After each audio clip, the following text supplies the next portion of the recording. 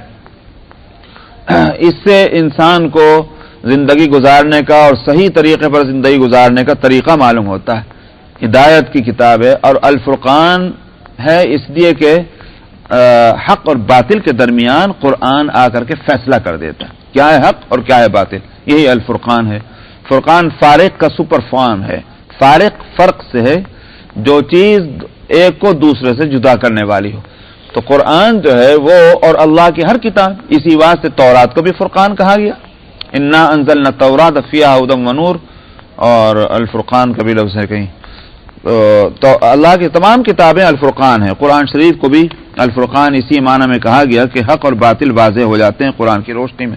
حق اور باطل کا واضح ہونا ظاہر ہے کہ اللہ کی ایک نعمت ہے، تو اس مہینے کے اندر یہ کتاب اتاری، یہ برکت والا مہینہ ہے، اس لیے اس میں روزے رکھنا بہت اچھی بات ہوگی۔